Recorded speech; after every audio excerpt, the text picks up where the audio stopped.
Bonjour à tous, j'espère que vous allez très bien. Ça fait très longtemps que je n'ai pas posté de vidéo, mais je suis de retour aujourd'hui donc pour le dernier épisode au sujet des cartes divinatoires d'Algariel.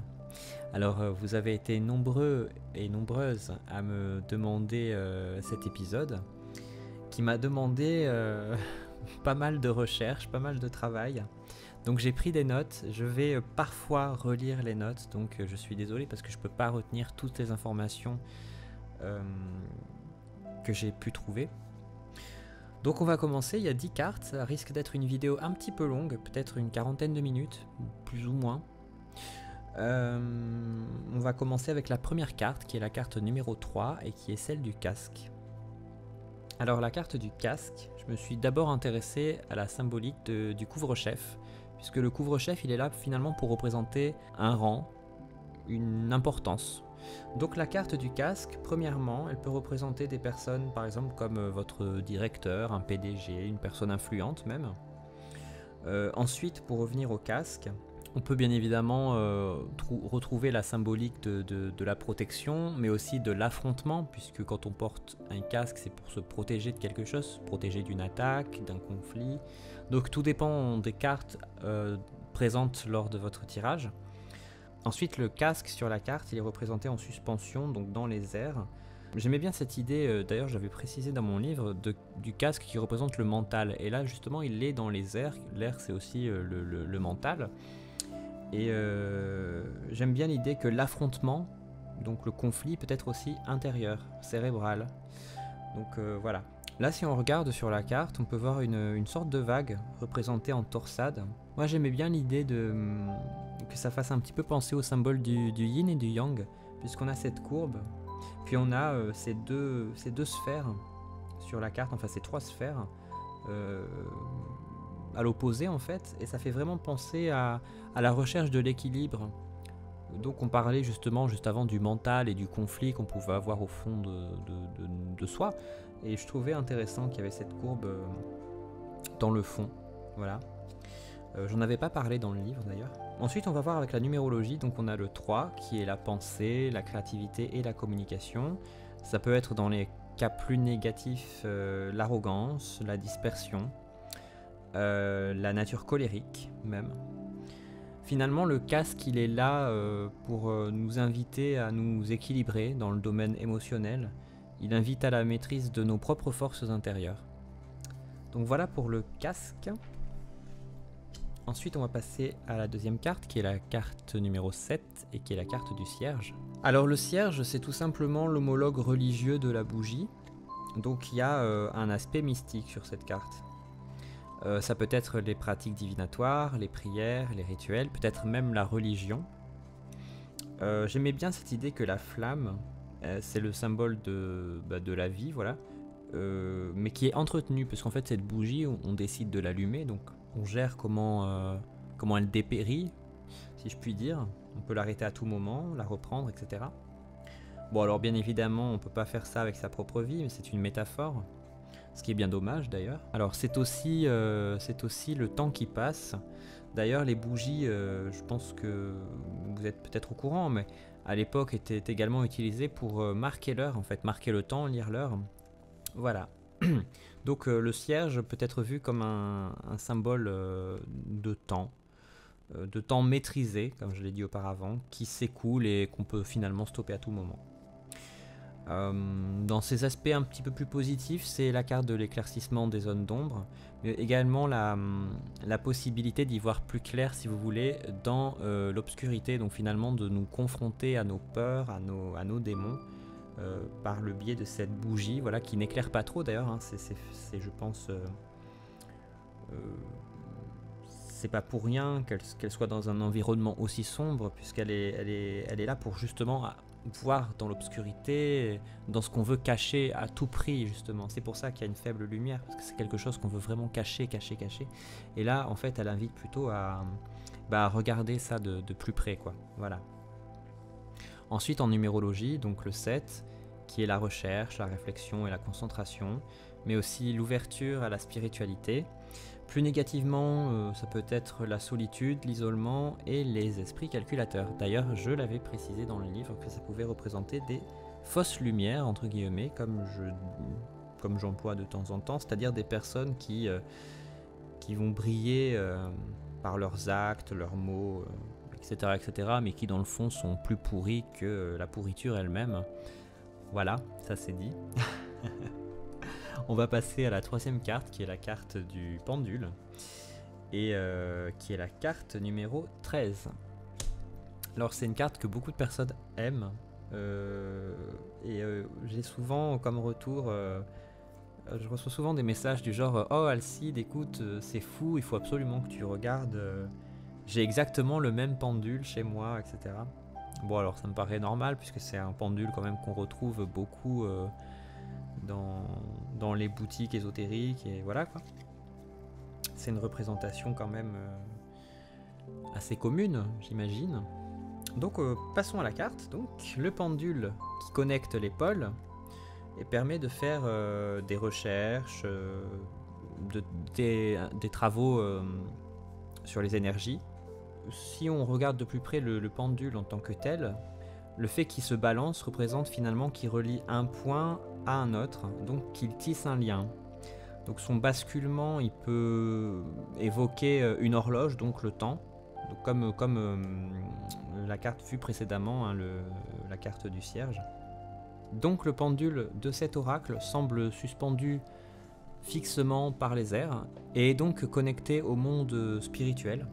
On peut voir qu'il est entouré d'orbes qui représentent les énergies, les esprits. Moi j'aimais bien ce ressenti que j'avais à l'époque, c'est vrai, de représenter ça comme ça. Alors attention, je ne parle pas des orbes qu'on trouve sur les nombreuses photos sur Facebook ou sur internet, comme quoi genre les orbes, oui, c'est des esprits, etc. Alors personnellement, je vais donner mon point de vue, je n'y crois pas du tout. Voilà, j'en dirai pas plus, voilà, parce que je veux pas blesser les personnes qui y croient. Et c'est peut-être déjà trop tard, excusez-moi. Donc, j'en étais où Donc oui, je disais qu'il tissait un lien avec le monde de la matière et le monde mystique, de par la présence d'entités et d'orbes sur la carte. En numérologie, donc, on a le 13, qui est la purification, la transformation et le changement. Alors c'est une signification que moi je trouve parfaite avec ce pendule, qui est quand même un objet qui se balance d'un point à un autre, donc d'un état premier vers un stade final ou d'un état second. Donc je précise aussi que le 13 c'est également la fin et le renouveau, donc on a bien cette idée de passer d'un état à un autre, avec donc le fameux balancement du pendule. On va passer ensuite à la carte numéro 15, qui est la carte de la clé, qui est une de mes cartes préférées. Alors la clé, premièrement, elle est rattachée au dieu romain Janus, d'ailleurs qu'on retrouve dans l'oracle de Mercure en tant que carte. Janus, ce n'est autre que le gardien des portes, des fins et des commencements. Donc cet objet, généralement en métal, permet d'ouvrir ou de fermer une voie, donc de laisser un passage ou non. Voilà, on a le choix de franchir d'ailleurs cette voie. Ou encore, la clé, ça peut être aussi la possibilité d'ouvrir un coffre secret, par exemple, ou quelque chose de caché. Voilà, c'est quelque chose qu'on veut cacher. Donc la clé peut représenter le secret ou le secret dévoilé, les cachotteries, voilà, ça dépend après du type de tirage. Donc la clé ouvre à de nouveaux horizons, qui indique généralement un nouveau départ, un commencement, le commencement de quelque chose, d'une quête. Ça peut être aussi le symbole de l'instruction et des possibilités. Alors c'est également dans l'iconographie chrétienne, je pense qu'il y en a qui connaissent, le symbole du royaume des cieux, donc avec les fameuses clés de Saint-Pierre. Donc je trouvais que c'était intéressant de mettre ce détail. On peut voir la clé comme un objet du coup, qui est hautement mystique, qui est capable d'ouvrir des voies célestes, on va dire entre guillemets. C'est pas du tout un terme, c'est pas du tout le terme que je voulais employer, mais j'ai que ça qui me vient. Et donc offrir une sorte d'ouverture spirituelle. Voilà. Alors si on regarde bien, on peut apercevoir une petite étiquette avec une rune, la rune Féu ou Féu, je ne sais pas comment ça se prononce, je suis désolé, je suis très nul en rune. Donc c'est une rune qui est associée à la richesse. Donc cette clé elle représente quelque chose de très positif puisque c'est finalement la clé des richesses. En numérologie, on a le 15 qui est les désirs, les excès et le magnétisme. Et ce 15, il est favorable à la réussite matérielle et il est porteur de chance. Donc la clé invite à suivre ses propres instincts. On va passer à la carte numéro 18 qui est la carte du repos éternel. Alors c'est une carte qui peut effrayer quand on la regarde, quand on n'est pas habitué à voir ce genre d'imagerie, je pense. Elle est très cash, moi j'aime beaucoup cette carte, et en même temps d'un autre côté elle est très, comment je pourrais dire, elle est très explosive au niveau des couleurs, parce qu'en fait elle est très pétante quoi, il y a des teintes rougeâtres et des teintes bleues qui sont assez intenses. Donc le crâne représenté sur la carte est le symbole des connaissances finalement acquises au fil du temps et de la sagesse. C'est les derniers restes de ce que nous sommes finalement, ce qu'il reste de notre passage sur Terre. Donc il symbolise notre vécu, les événements de notre passé qu'il faut enterrer pour évoluer de façon positive. Alors le crâne représente également tout ce qui est ancien, voilà, comme des lieux, des personnes âgées ou même des vieilles entités. Donc ça peut représenter quelque chose d'usé, d'ancien, de fatigué, enfin voilà quoi, vous avez compris l'idée. Alors j'ai beaucoup hésité à présenter cette carte dans l'épisode des entités, parce qu'en fait cette carte elle semble vraiment habitée quoi, elle a quelque chose, ce crâne il a vraiment quelque chose quoi. Et je me suis dit, est-ce que c'est un objet, est-ce que c'est une entité propre comme le passeur ou autre, et du coup j'ai eu beaucoup de mal à faire, je pense qu'elle peut très bien rentrer aussi comme étant une entité, mais j'ai préféré du coup la mettre dans les objets, voilà. Donc le crâne c'est aussi le lien au mental, on revient un peu au mental comme pour le casque, hein, puisque ça représente quelque chose de cérébral. Donc on voit qu'on a ce bleu sur la carte qui est aussi lié à l'émotionnel finalement.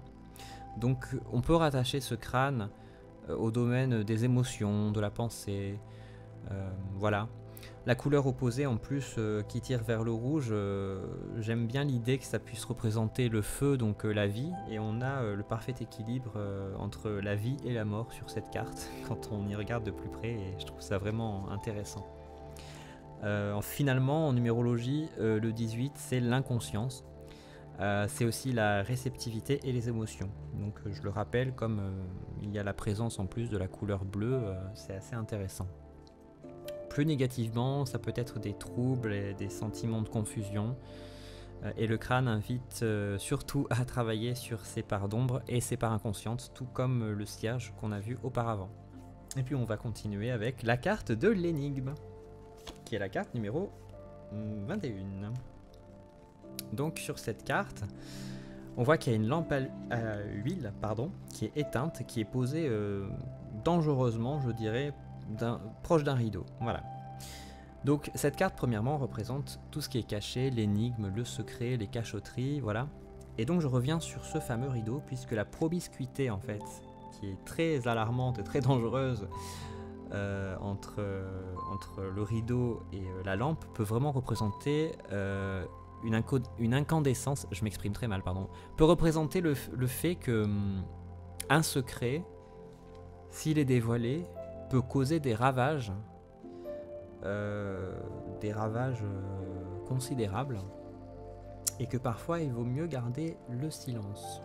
C'est pour ça que cette lampe à huile est très très proche de ce rideau. Ensuite, on peut voir aussi ça différemment. Voilà, vous voyez, là j'ai un truc qui me vient.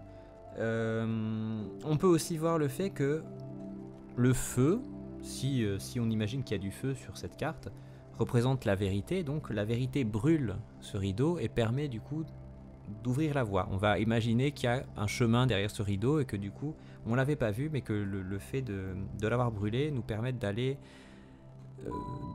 de franchir un autre cap, un autre stade, voilà. Après, tout dépend de ce que vous ressentez et tout dépend du type de tirage que vous faites.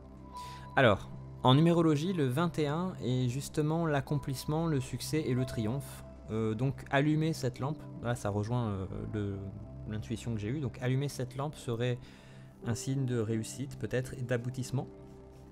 De façon plus négative, le 21 c'est aussi le sentiment de rejet, la dispersion et toutes les ambitions qui sont beaucoup trop démesurées.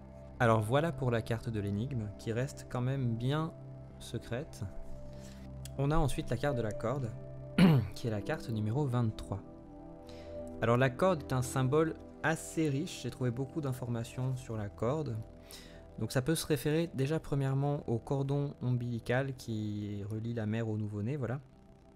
Donc à ce titre, à ce juste titre même, il représente le lien. Donc la corde c'est vraiment cette idée qu'il y a une attache, un lien, voilà, quelque chose qui retient deux personnes ou une personne face à une situation. Alors pour revenir à cette idée de lien, donc la corde attache, emprisonne. Et sur cette carte, surtout elle se balance, on voit qu'elle est tremblante, qu'elle se balance d'un point à un autre en fait.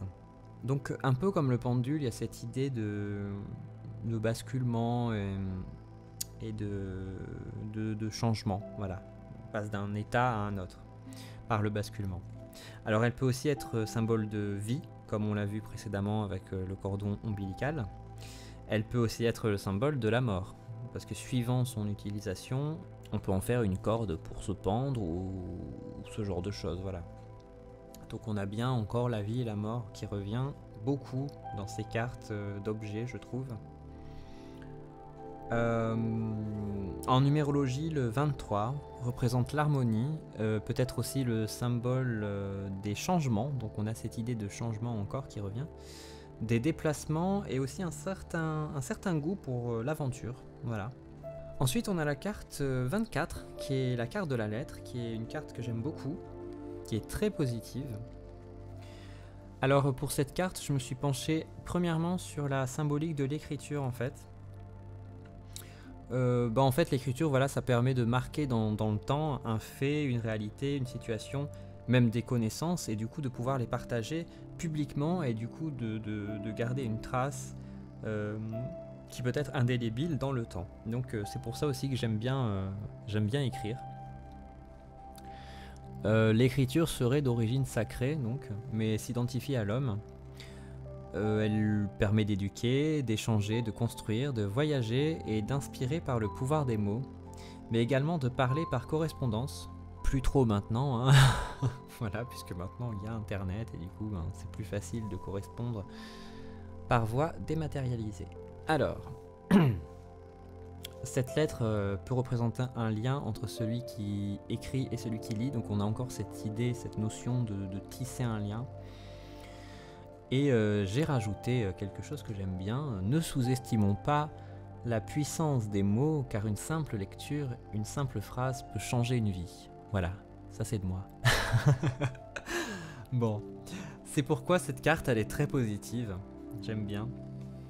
Elle présage surtout d'heureuses nouvelles hein, et même d'heureux bouleversements dans la vie en rapport avec des écrits ou des papiers ou de l'administratif même. Donc c'est pas du tout une carte négative, c'est vraiment dans 90% des cas une très très bonne nouvelle qui vous attend avec cette carte. En numérologie, le 24 est le symbole de l'amour, de la famille et de l'harmonie, et c'est aussi l'avancée professionnelle, donc ça tombe bien juste. Ensuite, nous avons l'avant-dernière carte qui est la carte de l'urne. Alors, cette carte, c'est un petit peu comme le repos éternel, le crâne. C'est finalement ce qu'on laisse de notre passage. Alors, c'est un peu morbide à dire, mais c'est le cas. L'urne, voilà, il y a nos cendres dedans. Donc, c'est la trace de notre vie, ce qu'il en reste. Alors, moi, j'aimais bien sa forme arrondie à cette urne, parce que moi, ça m'a tout de suite fait penser à un ventre, justement, le ventre, pourquoi pas d'une femme enceinte. Et vu qu'on a cette notion de mort, on a aussi là la notion de vie qui revient. Encore une fois, de vie et de mort, donc le parfait équilibre. Parce que c'est pas une carte qui représente la mort à proprement parler, hein. Elle peut dans certains cas, mais tout dépend toujours du tirage que vous faites, pardon. Donc j'aime bien cette idée qu'elle peut aussi symboliser une renaissance ou le fait d'enfermer le passé dans une boîte et de continuer sa route. Alors moi je suis pas pour le fait d'oublier son passé, je trouve que c'est important de s'en rappeler, de se rappeler de nos racines. C'est pas vraiment le message que veut faire passer la carte de toute façon, voilà, c'est juste que parfois il faut mettre de côté des choses pour avancer, mais il ne faut pas les oublier pour autant. Alors l'urne, c'est un vase, voilà, ça, je veux dire, ça a la forme d'un vase à proprement parler, hein. Donc on peut facilement le relier à l'élément eau, donc on revient à la fécondité et aux émotions. Le fait qu'il soit fermé peut représenter le fait qu'on cherche à garder au fond de nous des émotions, des démons ou des secrets, donc on n'a pas envie de sortir.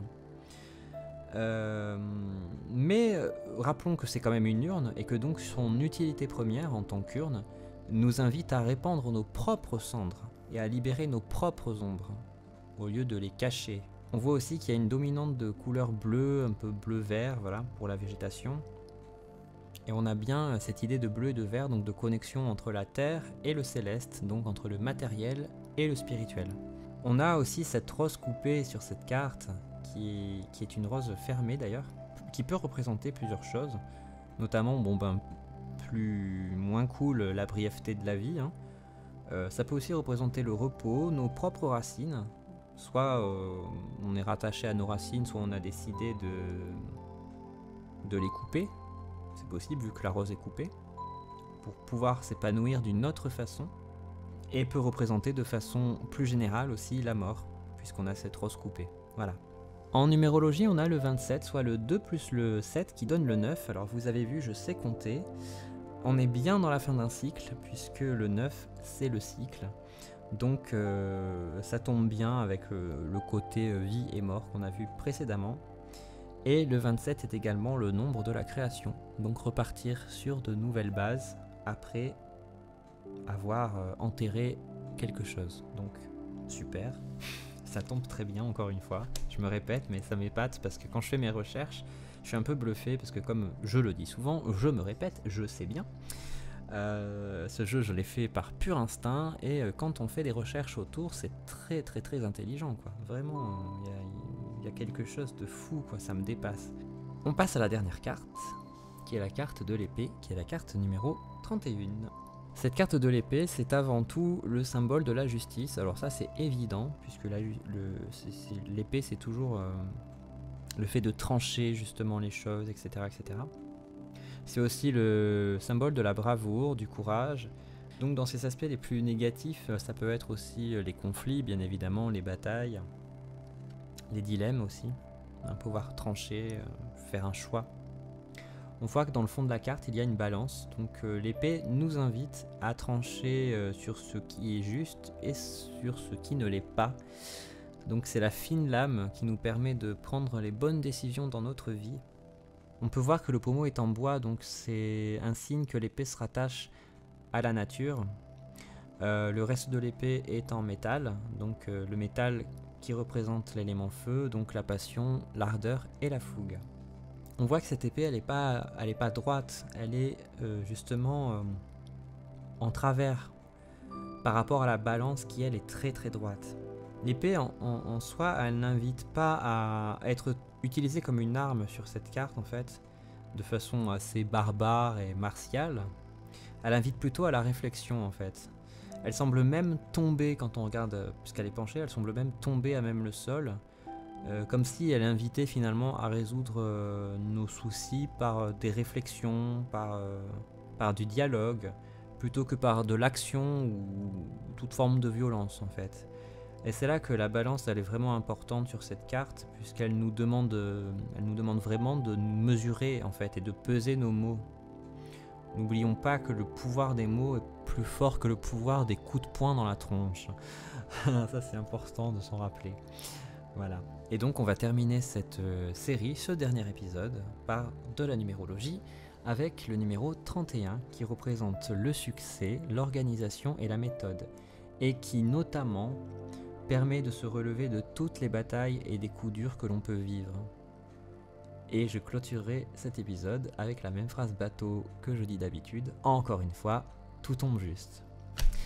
Voilà les amis, c'était le dernier épisode de Secret et Symbolisme. Alors, il y a une erreur dans le titre de cette série, puisque normalement c'est Secret et Symbolique. Mais étant donné que j'ai fait la bourde, et que j'ai continué avec la bourde, et ben ce sera Secret et Symbolisme.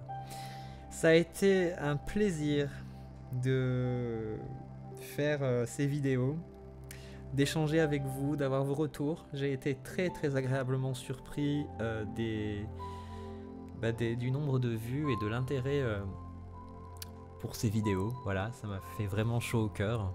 J'ai l'impression de faire un adieu là. Non mais écoutez, c'était vraiment super de partager ça avec vous sincèrement. Je vais faire la même chose pour l'oracle de Mercure. Ce sera peut-être un petit peu plus complexe puisque ça demande vraiment plus de recherche que je ne l'ai fait à l'époque pour écrire le livre et concevoir le jeu.